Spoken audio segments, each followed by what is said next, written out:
සඳිතියක් අයන් අහන්න සර්ගේ පන්තියේ ලියපු පළවෙනි පේපර් එකේ ඉඳන් හැමදාම টොප් ලිස්ට් එකේ පළවෙනියද O level වෙනකම් පන්තියේ කවදාවත් පළවෙනියා වෙලත් නැහැ. ඒ උනාට A level වල ලංකාවේ 6 කොළඹ දිස්ත්‍රික්කේ පළවෙනියා. ඒක අහද්දි මට තාම මතකයි. පීසා හට් එකේ පීසා එකක් ඕඩර් කරලා හිටියේ. හරි මේම කතා කියනවා දිස්ත්‍රික් රෑන්ක්ස් එහෙම නැත්නම් ලොකු අයිලන්ඩ් රෑන්ක්ස් ගන්නේ අනිවාර්යයෙන්ම ළමයාගේ දක්ෂතාවය.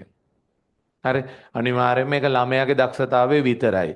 හරි. ඒකට එහෙම කිව්වාන් පස්සේ ඒක උගන ළමයි කොහොමද ගන්නවනේ. ඔයාලා හොඳටම අහන්න. ඔකට හොඳම කෙනා තමයි මේ පාර අයිලන්ඩ් ෆස්ට් වෙච්ච සඳිති අක්කා. සඳිති අක්කායන් අහන්න.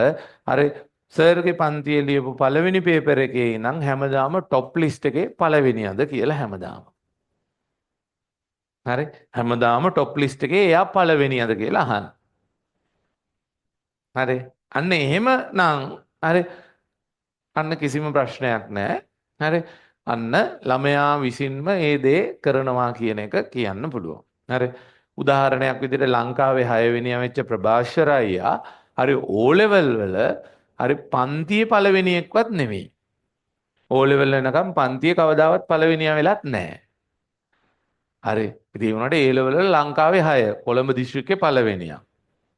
හරි අන්න හරි මඟ පෙන්වීමක් යටතේ ළමයා හරියට වැඩ කරන්න ඕනේ පුතේ හොඳ ප්‍රතිඵලයක් ගන්න. ඔයාලගෙත් හරි මේ පන්තියේ මේ වෙලාවේ අහගෙන ඉන්නවා වෙන්න පුළුවන් පුතේ. හරි ගණිතාංශයේ එන අවුරුද්දේ ලංකාවේ පළවෙනි 2027 ලංකාවේ පළවෙනියා.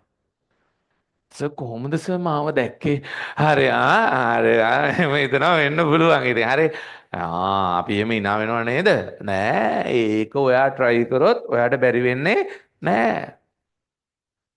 මගේ හිතේ මේ අවුරුද්දේ නිකන් චූටි බලාපොරොත්තුවක් තියෙනවා එන අවුරුද්දේ 2025 රිසල්ට්ස් එද්දී මැත්ස් වලත් අයිලන්ඩ් ෆස්ට් දාන්න බයෝ වලත් අයිලන්ඩ් ෆස්ට් දාන්න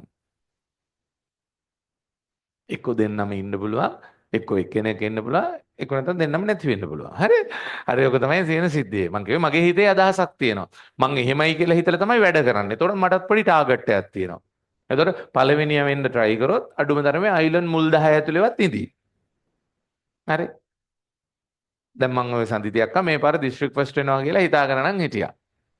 අනිවාර්යෙන් ලයිලනුත් හොඳ රෑන්ක් එකක් තියෙයි කියලා හිතාන හිටියා. හැබැයි ඉතින් පළවෙනියා වෙයි කියලා හිතුවේ නෑ. ඒක අහද්දි මට තාම මතකයි. හරි පීසා හට් එකේ පීසා එකක් ඕඩර් කරලා හිටියේ.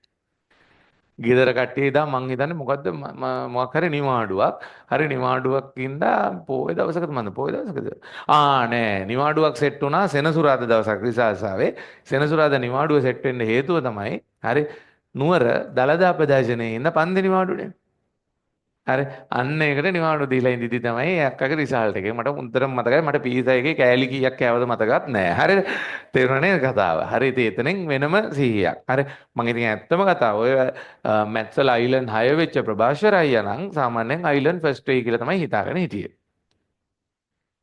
හරි එයාගේ වුණාට ෆිසික්ස් MCQ 49ක් තිබ්බට කෙමිස්ට්‍රි MCQ 46යි තිබ්බේ හරි අන්න ඒක හින්දා තමයි ඉතින් මම හිතන්නේ එයා 6 වෙනියා බවට පත් වෙන්න ඉතින් ඒව දැන් ඉතින් එයා 46 49 වුණා නම් එයා අයිලන්ඩ් ෆස්ට් වෙයි ඒක ගොන් කතා ඊව ගොන් කතා පුතේ ඒ එහෙම කියන්න එතකොට සමහරවල් අපි දන්නේ දෙවෙනියාගේ MCQ ලකුණු කීයද කියලා හරි දෙවෙනියා සමහරවල් ඊට වඩා අඩු ලකුණු තිබිලා හරි එයාටත් වැඩි වුණා නම් මෙහෙම වෙන්න පුළුවන් වෙයි කියලා එහෙම නෑ දැන් අන්තිමට රිසර්ච් එක නිකුත් වෙලා ඉවරයි. දැන් යා තමයි එතකොට 6 වෙනි අරක්ක තමයි පළවෙනි. හරි මං කියන්නේ යා බයෝ අනිත් එක නම ඒක වෙනම කතාවක්. හරි ඒ වගේම දැන් ওই නුවර ඉන්න අයිලන්ඩ් 9 වෙච්ච අයියා කෙනෙක්. ඒ අයියා තමයි හරි ෆිසික්ස් පේපර් ක්ලාස් එකේ හැමදාම වගේ টොප් ලිස්ට් එකේ වැඩියෙන්ම වතාවක් වැඩියෙන්ම පළවෙනියා වෙච්ච කෙනා. හරි වැඩිම වතාවක් පළවෙනියා වෙච්ච කෙනා. එයාට හැබැයි ෆිසික්ස් A level පේපර් එකේ MCQ තියෙන්නේ 48යි. හරි ඒ කෙයාලස් මිස්ටේක්ස් වලින් දෙකක් වැරදිලා තියෙනවා. හරි 48යි. ඉතින් එයා තමයි ෆිසික්ස් පේපර් එකේ හැමදාම වැඩිම ලකුණු සමුදිත කියලා අයියා කෙනෙක්. හරි අයිලන්ඩ් 9. හරි ඔන්න ඔය වගේ ඉතින් තියෙනවා. හරි ඕකේ. දැන්